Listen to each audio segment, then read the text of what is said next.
আপোনালোক সকলোকে ৰাহুল শইকীয়াৰ ইউটিউব চেনেলটোলৈ স্বাগতম জনাইছো মই ৰাহুল শইকীয়া আজি আপোনালোকৰ লগত ডিসকাস কৰিম এটা নতুন টপিক প্ৰফিট এণ্ড লছৰ প্ৰবলেমসমূহ কৰোতে বহুত টাইমৰ প্ৰয়োজন হয় যাৰ কাৰণে আজি এই ভিডিঅ'টিত আপোনালোকৰ লগত কিছুমান ট্ৰিক্স শেয়াৰ কৰিম যাৰ সহায়ত আপোনালোকে অতি সহজতে প্ৰফিট এণ্ড লছৰ অৰ্থাৎ লাভ লোকচানৰ প্ৰবলেমসমূহৰ অংকসমূহৰ সহজতে এনসাৰ কৰিব পাৰিব চাওচোন আহক তো এটা কথা মন কৰিব আমি প্ৰফিট বা লাভ আৰু দ্বিতীয়টো হৈছে লছ বা লোকসান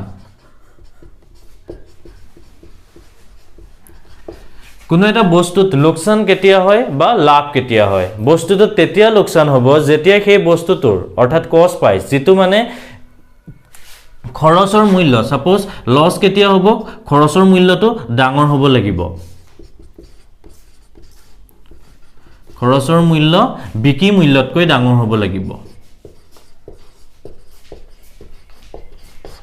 হল আপুনি এটা বস্তু কিনি আনি সাপোজ এটা বস্তু বনাওতে আপোনাৰ খৰচ হল 100 টকা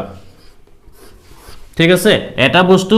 আপুনি কিনি আনোতে আপোনাৰ খৰচ হল 100 টকা প্ৰথমতে বস্তুখিনি বুজি লওক তাৰ পিছত ট্ৰিক্সখিনি শিকাই দিম খৰচৰ মূল্য সাপোজ এটা বস্তু তৈয়াৰ কৰোতে হল 100 টকা আৰু সেইটো বিক্ৰী কৰিব পাৰিলে মাত্ৰ 80 টকা ইয়াত কি হৈ গল খৰচৰ মূল্যটো ডাঙৰ আৰু বিক্ৰী মূল্যটো কি সৰু হল তো খৰচৰ মূল্য ডাঙৰ হলে বিক্ৰী মূল্য কম হলে ইয়াত কি হ'ব লোকসান হ'ব অৰ্থাৎ ইয়াৰ পৰা আমি কি পাম অনলি লোকসান হে পাম গতিকে ইয়াৰ পৰা খৰচৰ মূল্যটো যদি আমি কষ্ট প্ৰাইস ইংলিশত কম শৰ্টকে লিখো সিপি কষ্ট প্ৰাইস আৰু বিক্ৰী মূল্য সেলিং প্ৰাইস বুলি কোৱা হয় শৰ্ট ফৰ্মত লিখিছো সাপোজ এসপি গতিকে লস কেতিয়া হ'ব যেতিয়া খৰচৰ মূল্য বস্তু এটা তৈয়াৰ কৰোতে বা বস্তু এটা প্ৰথম কিনুতে যিমানটো দাম আছিল তাৰ দ্বিতীয়বাৰ বিক্ৰী কৰোতে তাতকৈ কমি যায় বা বস্তু এটা তৈয়াৰ কৰোতে সাপোজ 100 টকা খৰচ হ'ল তাক বিক্ৰী কৰোতে 80 টকা খৰচ হ'ল গতিকে যদি খৰচৰ মূল্যটো অৰ্থাৎ সিপি অৰ্থাৎ ক্ৰস প্ৰাইসটো যদি বেছি হয় সেলিং প্ৰাইসতকৈ তেতিয়া আমি গম পাম যে বস্তুটোত লোকসান হৈছে আমি কি কেই টকাত কিনিছিলো বস্তুটো 100 টকাত কিনিছিলো আৰু বিক্ৰী কৰিলো কিমান 80 টকাত গতিকে ইয়াত কি হৈছে ওভাৰঅল লস হৈছে গতিকে ইয়াৰ পৰা আমি কি পাম লোকসান হে পাম ইয়াত লাভ নহয় গতিকে লস ইকুৱেল টু সদায় আমি পাম cross price minus selling price অৰ্থাৎ ক্ৰস প্ৰাইসটো সদায় ডাঙৰ থাকে সেলিং প্ৰাইসতকৈ যেতিয়া বস্তু এটাত লস হয় বা লোকসান হয় ঠিক একেদৰে প্ৰফিট কেতিয়া হ'ব সাপোজ বস্তুটো আমি 100 টকাত কিনি আনিলো বা 100 টকাত কোনো এটা বস্তু বনালো আৰু হেতু বিক্ৰী কৰিলো আমি এটো কি আছিল এটো হৈছে ক্ৰস প্ৰাইস আছিল কিমান খৰচ হৈছিল 100 টকা বস্তু এটা আমাৰ বনাওতে খৰচ হৈছিল কিমান 100 টকা আৰু হেতু আমি বিক্ৰী কৰিলো 120 টকা তো এটো হ'ব কিমান সেলিং প্ৰাইস গতিকে 100 টো ডাঙৰ নে 120 টো ডাঙৰ অবিয়াসলি 120 টো ডাঙৰ গতিকে ইয়াত কি হৈছে আমি অবিয়াসলি দেখিছো কি হৈছে ইয়াত লাভ হৈছে সেলিং প্ৰাইসটো আমাৰ বেছি হৈছে খৰচতকৈ গতিকে ইয়াত কিমান লাভ হ'ল 20 টকা লাভ হ'ল গতিকে এনেবৰ ক্ষেত্ৰত কি হ'ব প্ৰফিটৰ ক্ষেত্ৰত সদায় সেলিং প্ৰাইসটো কি হয় ডাঙৰ হয় কাটকে ডাঙৰ হয় ক্ৰস প্ৰাইসতকৈ প্ৰফিট তেতিয়া হ'ব যেতিয়া সেলিং প্ৰাইসটো অৰ্থাৎ বিক্ৰী কৰা মূল্যটো খৰচৰ মূল্যতকৈ ডাঙৰ হয় তেতিয়া আমি কি পাম প্ৰফিট তো প্ৰফিট হ'বলৈ হলে কি হ'ব তো প্ৰফিটত কি হ'ব প্ৰফিটত আমি কি পাম তেতিয়া হলে তো প্ৰফিট হ'ব তেতিয়া হ'ব যেতিয়া সেলিং প্ৰাইসটো ডাঙৰ হ'ব তো সেলিং প্ৰাইস মাইনাস কি হ'ব ক্ৰস প্ৰাইস তো ইয়াত আমি কি পাম প্ৰফিট আৰু যেতিয়া ক্ৰস প্ৰাইসটো ডাঙৰ হ'ব তেতিয়া হ'ব কি লোকসান গতিকে আমি গম পালো প্ৰফিট কেতিয়া হ'ব লোকসান কেতিয়া হ'ব এতিয়া জাস্ট আমি এই দুটা বস্তু জানিলে হ'ল বাকি যিমানখিনি প্ৰবলেম থাকে পাৰ্সেন্টেজো ইউজ হয় ইয়াত গোটেইখিনি ট্ৰিক্স ইউজ কৰি সহজতে বুজি পাম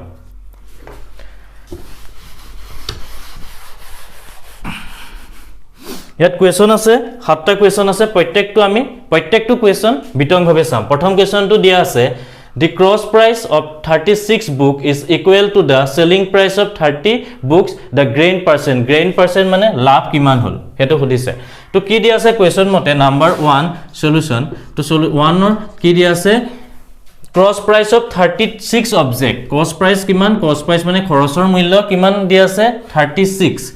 কাৰ হতে ইকুৱেল 36 এনেকে লিখা 36 cross price equal to the selling price of 30 book selling price of কিমান book 30 খন বুকৰ selling price ৰ হৈতে ইকুৱেল কি ইকুৱেল 36 খনৰ খৰচৰ মূল্য 30 খনৰ বিক্ৰী মূল্যৰ হৈতে একে ইয়াত কি খুদিছে গ্ৰেইন পাৰ্সেন্ট তো এনেকুৱা ধৰণৰ কোৱেশ্চনটো প্ৰথম তুমি কি কৰিবা এনেদৰে পাতি লবা তাৰ পাছত কি কৰিবা সোৱা এতিয়া কি কৰা CP টো ওপৰত ৰাখা CP টো ওপৰত ৰাখা এতিয়া SP টো এফালে লৈ আহা SP এফালে লৈ আহিলে কি হ'ব তলত আহিব এফালে কিমান থাকিলে ওপৰত থাকিলে 30 36 টো এফালে লৈ যোৱা তলত যাব এটো হৈছে 36 এতিয়া কি কৰিবা ইয়াতো কৰিব পাৰি কিন্তু যিমানে এই দুটা টাৰ্ম সৰু কৰি লবা সিমানে কৰিবলৈ সহজ হয় তো 3 এ কাটা তলত কেবাৰ যাব 3 এ কাটিলে 3 এ গুণ 3 3 এ 6 কেবাৰ যাব দুবাৰ যাব 3 এ 3 কেবাৰ যাব এবাৰ 3 এ শূন্যটো কাটি দিলা ওপৰলে গল কিমান থাকিলে ওপৰত 10 তলত 12 এটোক আকৌ 2 এ যাব দুটাকে ইয়াকো 2 এ যায় ইয়াকো 2 এ যায় গতিকে 2 এ কাটা 6 বাৰ 2 এ কাটা 5 বাৰ তো কিমান থাকিলে 5/6 এতিয়া কি কৰিবা হেতু চোৱা তো এনেকুৱা কোৱেশ্চনবোৰত কি কৰিবা সদায় ওপৰৰ টাৰ্মটো আৰু তলৰ টাৰ্মটোৰ মাজৰ ডিফাৰেন্সটো উলিয়াব লাগে পাৰ্থক্যটো উলিয়াব লাগে ওপৰৰ আৰু তলৰ টাৰ্মটোৰ মাজৰ পাৰ্থক্য ইয়াত কিমান আছে 6 আৰু 1 ৰ মাজত তো এনেকে পাতা মই এখিনিত পাতিছো 5/6 ইয়াৰ মাজৰ পাৰ্থক্য কিমান আছে বুলি যদি খুদো ইহ দুটাৰ মাজৰ ব্যৱধান কিমান 1 নহয় জানো 5 আৰু 6 ৰ মাজৰ ব্যৱধান 1 হল তো 5 আৰু 6 ৰ মাজৰ ব্যৱধান 1 তো হে ব্যৱধানটো কি কৰিবা এটা চোৱা তো আমি গম পাইছিলো ইয়াত কি খুদিছে গ্ৰেইন পাৰ্সেন্ট মানে কি হ'ব মানে বস্তুটোত কি হৈছে বুলি আমি গম পালো লাভ হৈছে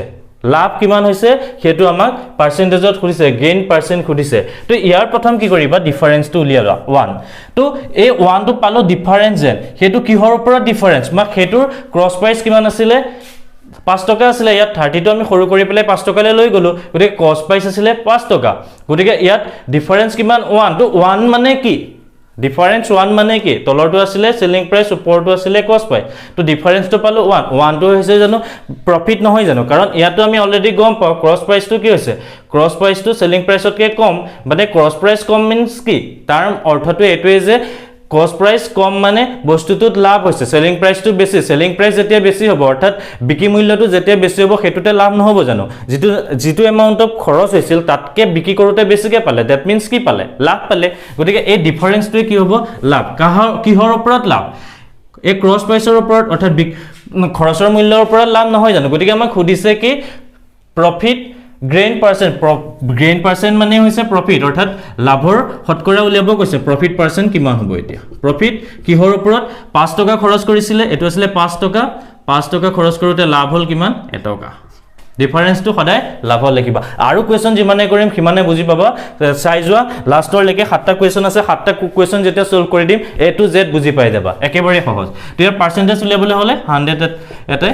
মাল্টিপ্লাই কৰি দে কিমান হ'ব 5 100 কিমান যাব 5 20 100 তো কিমান হলগে এতিয়া প্ৰফিট পাৰ্সেন্ট 20% কিমান সহজতে কৰিব পাৰিলো এখন বহুত পাতি থাকিব লাগে ইভাগে কৰিবলৈ যাওঁতে আমি নৰমালি এনেদৰে কৰিলো সহজতে ওলাই গল আৰু কোৱেশ্চন চাম যিমানে চাবা সিমানে প্ৰেক্টিসও হ'ব সহজতে পাৰিব নেক্সট কোৱেশ্চনটো দিয়া আছে 2 নম্বৰ কোৱেশ্চনটোত কি দিয়া আছে চাবা The selling price cost price sorry CP মানে হৈছে cross price আৰু SP মানে হৈছে selling price মই শর্টকে লিখিছো বুজি লবা cross price of 15 article or কি কৈছে cross price কাৰ হতে equal same as the selling price of 10 article 10 টাৰ selling price or হইতে same বুলি কৈছে the profit percentage উলিয়াব কৈছে ইয়াতো same profit percentage উলিয়াব কৈছে আমি কি কৰিম এতিয়া CP টো ওপৰ লিখিম তলত কি কৰিম SP ৰাখিম this is equal to কি হ'ব ওপৰৰ 10 তলত আহিলে 15 ইয়াক পাছে কাটি দিয়া কেবাৰ যাব পাছে কাটিলা তলৰটো পাছে তিনিবাৰ গল দুটাকে পাছে যায় গতিকে পাছে তলৰটো কাটিলে কেবাৰ যাব তিনিবাৰ ওপৰটো কাটা কেবাৰ দুবাৰ 2/3 আমি কি উলিয়াম ইহতৰ মাজৰ ডিফাৰেন্স কিমান 1 ডিফারেন্সটো আমি কিমান পালো 1 পালো হল এটা 1 টো কি হৈছে 1 টো প্ৰফিট কাৰণ ইয়াত আমি কোৱেশ্চনটোতে দি আছে প্ৰফিট আছে বুলি গতিকে কস্ট প্ৰাইস কিহত হেতু 1 টকা লাভ হৈছে কস্ট প্ৰাইসত অৰ্থাৎ খৰচত 1 টকা লাভ পাইছে গতিকে খৰচটো কিমান আছিল 10 টকাটো আমি সৰু কৰোতে কি পালো 2 টকা গতিকে প্ৰফিট পাৰ্সেন্টটো কিমান হ'ব কিহত 1 টকা লাভ 2 টকা খৰচ কৰোতে 1 টকা লাভ হল ঠিক আছে বা এটো 10 টকাটো 2 টকা নহয় জানো সৰু কৰি 2 টকা পালো গতিকে 2 টকা খৰচ কৰোতে আমাৰ লাভ কিমান হল 1 টকা ওপৰত আহিলে কিমান 1 তলত আহিলে কিমান 2 ইনটু 100% এটো কিমান হলে 50% লাভ হল প্ৰফিট পাৰ্সেন্ট আমি কিমান পালো 50% যি মানে কোৱেশ্চন কৰিবা কিমানে তোমালোকে সহজে বুজি পাবা নেক্সট কোৱেশ্চনটো চাম এতিয়া নেক্সট কোৱেশ্চনটো আছে কোৱেশ্চন নম্বৰ 3 নেক্সট কোৱেশ্চনটোত কি দি আছে the ratio of cross price and selling price is 5:4 then loss percentage to উলিয়াব কৈছে ratio of cross price আৰু কিহৰ selling price ডাইৰেক্ট দি আছে কিমান 5/4 then লছ পাৰ্চেন্টেজ উলিয়াব কৈছে লছ উলিয়াব কৈছে এবাৰ অথনি আমি কি পাইছিলো প্ৰফিট পাইছিলো এবাৰ লছ উলিয়াটো সেম ইহঁতৰ মাজৰ ডিফাৰেন্সটো লবা ডিফাৰেন্স কিমান হল ডিফাৰেন্স হল কিমান 1 মই এটা কথা অথনিয়ে কৈছিলো ডিফাৰেন্সটো আমি পালো 1 লছ কেতিয়া হ'ব যেতিয়া কস্ট প্ৰাইসটো কিহতকে ডাঙৰ হ'ব সেলিং প্ৰাইসতকে ডাঙৰ হ'ব অৰ্থাৎ খৰচৰ মূল্য বিক্ৰী মূল্যতকে ডাঙৰ হলে আমি গম পাম লছ হৈছে বুলি কি হল লছ হৈছে এটো আছিল ক্ৰছ প্ৰাইসৰ লছ হৈছে তো ক্ৰছ প্ৰাইসটো তলত পাতিবা সদায় ওপৰত পাতিবা সদায় ডিফাৰেন্সটো তো এটোই হ'ব তোমাৰ লছ পাৰ্চেন্টেজটো এটো হ'ব পাৰ্চেন্টেজ অফ লছ কিমান হলগে ইনটু 100% পাছে কৰিলে কিমান বাৰ গল 5 20 100 তো 20% লছ হল গম পালো 20% লছ হল তো এতিয়া নেক্সট কোৱেশ্চনটো কি দিয়া আছে হেতু সামিতে 4 নম্বৰ কোৱেশ্চনটো এনেদৰে সহজ প্ৰথম ডিফাৰেন্স উলিয়াবা তাপা কস্ট প্ৰাইসৰ তো তলত পাতিবা ওপৰত ডিফাৰেন্সটো পাতিবা মন ওপৰত ডিফাৰেন্সটো পাতিবা তলত কস্ট প্ৰাইস পাতিবা সব একে if selling price of an article is 8/5 times of its cost price কি কৈছে এবাৰ কোৱেশ্চনটো 4 নম্বৰ কোৱেশ্চনটোত কি কৈছে the selling price of an article is selling price equal to কিমান বুলি কৈছে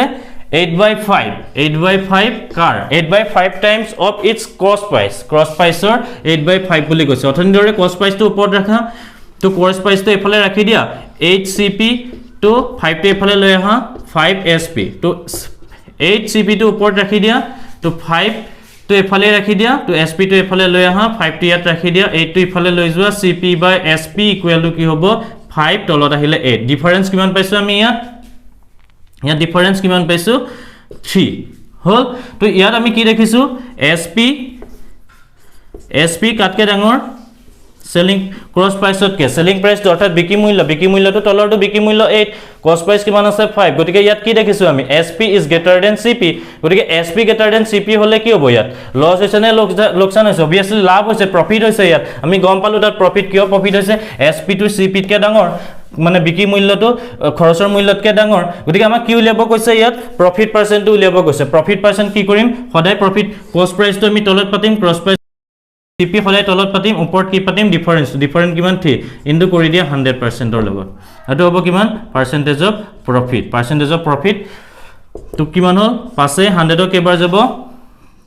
20 বাৰ তো 3 20 60% হল কিমান সহজতে উলিয়াব পাৰিছো এটা তাৰ পাছৰ কোৱেশ্চনটো চাম আমি 5 নম্বৰ কোৱেশ্চনটো জিমানে চাবা হিমানে সহজ পাবা গোটে কেটা চাবা একেবাৰে সহজ হৈ যাব 5 নম্বৰ কোৱেশ্চনটো কি দিয়া আছে if selling the selling cost price is to selling price of an article is a is to b কি দিয়া আছে cp by sp equal to তোমাক দিয়া আছে a by b আৰু b if b is 20% of a b to কি বুলি কৈছে 200% of a b to কি বুলি কৈছে তোমাৰ b is 200% of a b equal to 200% of a this is equal to আমি এনেদৰে লিখিব পাৰো 100% মানে কি তলত 100 টা আহিলে into a hall 100 goal twice a b equal to twice a তো তেতিয়া তোমাক কি সুধিছে twice a then profit percentage উলিয়াব লাগে তো এটো আমি অকমান সলভ কৰি লও b equal to আমি twice a পাইছো b মানে কি ইয়াত b মানে হৈছে selling price a মানে কি ক্ৰছ প্ৰাইস b মানে হৈছে সেলিং প্ৰাইস a মানে হৈছে ক্ৰছ প্ৰাইস ঠিক আছে তো এটো আমি অকমান সলিউশন মানে সলভ কৰি লও অলপ বনাই লও নিজৰ সুবিধাৰ কাৰণে selling price and cross price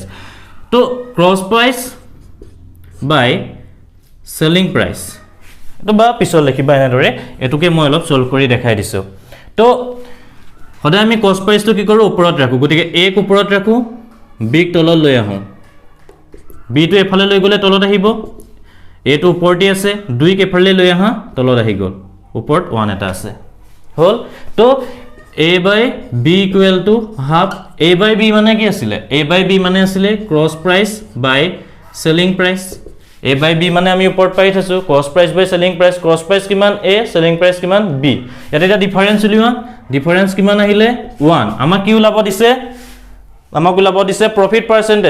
percentage means কি sp is greater than cp গতিকে ইয়াত কি হৈছে প্ৰফিট হৈছে বুলি অলৰেডি কোৱেশ্চনত দিছে হলো আমি গম পাইছো প্ৰফিট হৈছে তো এতিয়া আমাক কি লাগে প্ৰফিট পাৰ্চেন্ট টো উলিয়াব লাগে কি কৰিম আমি ক্ৰছ প্ৰাইস তলত পাতিম ক্ৰছ প্ৰাইস কিমান cross price a equal to কিমান পালো ইয়াত 1 b ইকুৱেল টু কিমান 2 a ইকুৱেল টু কষ্ট প্ৰাইচটো সদায় তলত হ'ব a তলত আহিলে ওপৰত কিমান আহিলে ডিফাৰেন্সটো 1 আহিলে ইনটু 100% গতিকে প্ৰফিট পাৰ্চেন্ট কিমান 100% হল কিমান সহজতে উলিয়াই পেলালো তে লাষ্টৰ 6 নম্বৰ কোৱেশ্চনটো চাম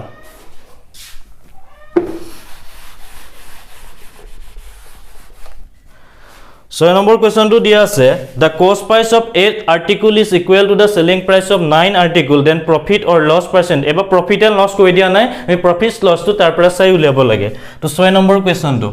ki boli dia ase 6 number question to this cost price of 8 article cost price of 8 article 8 cp equal to kiman hobo tomar dia ase 8 cp equal to dia ase 9 sp তোমাক কি উলিয়াব লাগে loss or profit তো ইয়াৰ পৰা ওলাব লাগে আমি একেদৰে সিপি ওপৰত ৰাখিলো তো এসপি টো লৈ আহা তললৈ গুছি আহিলে তো 9 টো ওপৰতে আছে 80 ফাল লৈ যোৱা তলত আহি গল হল ইয়াত প্ৰফিট হৈছে নে লস হৈছে ইয়াত কষ্ট প্ৰাইস ডাঙৰ নে সেলিং প্ৰাইস ডাঙৰ ইয়াত ক্ৰছ প্ৰাইস তো ডাঙৰ কাটকে সেলিং প্ৰাইসতকে গতিকে অবিয়াসলি ইয়াত কি হৈছে কষ্ট প্ৰাইস তো যেতিয়া সেলিং প্ৰাইসতকে ডাঙৰ অৰ্থাৎ খৰচৰ মূল্য বিক্ৰী মূল্যতকে ডাঙৰ হলে কি হৈছে ইয়াত অবিয়াসলি লস হৈছে আমাক আমি তেতিয়ালে কি উলিয়াম লস পার্সেন্টেজ টো উলিয়াম হল এতিয়া আমি আগৰ দৰে কৰিম ইয়াৰ ডিফাৰেন্স টো কিমান 1 হল ডিফাৰেন্স 1 তলত আমি কি বহাম সদায় কষ্ট প্ৰাইস কিমান 9 ওপৰত কিমান হ'ব 1 ইনটু 100% তো এতিয়া 100 ৰ পৰা 11 9 কৰিলা 10 11 by 1 by 9% ওলাব এটো আনসাৰ কৰিলে এটো হৈছে লস পাৰ্সেন্টেজ টো হল বা এটো ইমানো হ'ব পাৰে 11.11% হল বুজি পালা কিমান সহজতে উলিয়াব পাৰি ট্ৰিক্স ইউজ কৰি পেলাই ইভাগে কৰিলে ফৰ্মুলা ইউজ কৰি যদি তুমি কৰা প্ৰথম ফৰ্মুলা মুখস্থ কৰা তাৰ পিছত গোটেইখিনি পাতি লোৱা বহুত সময়ৰ প্ৰয়োজন হয় যদি এইটো ট্ৰিক্স ইউজ কৰি কৰা একেবাৰে সহজতে কম সময়তে কৰিব পাৰিবা আৰু কেতিয়াবা যেতিয়া বেছিকে প্ৰেক্টিস কৰিবা তুমি কোৱেশ্চনটো চাই ডাইৰেক্ট এনসাৰটো কৈ দিব পাৰিবা আৰু এটা লাষ্ট কোৱেশ্চন আছে লাষ্ট কোৱেশ্চনটো মই আপোনালোকৰ কাৰণে ৰাখিলো আৰু আপোনালোকে এই কোৱেশ্চনটো কৰি comment box ot answer to janabo dia ase ki if 3 toy are sold at the cost price of 4 toy of same kind the profit will be dia ase a 25% b ase 33.1 by 3% 66 is to 2 by 3% and 50% ঠিক আছে তো লাষ্টৰ কোৱেশ্চনটো আপোনালোকে কৰি পেলাই comment বক্সত জনাবো তো আজিৰ ভিডিওটো ইমানে আছিল অনাগত দিনত এনেকুৱা ধৰণৰ ভিডিও পাই থাকিবৰ কাৰণে আমাৰ চেনেলটো সাবস্ক্ৰাইব কৰিব শেয়াৰ কৰিব আৰু লাইক কৰিব আৰু ভিডিওটো ভাল পালে নে নাই তলত কমেন্ট বক্সত জনাবো ধন্যবাদ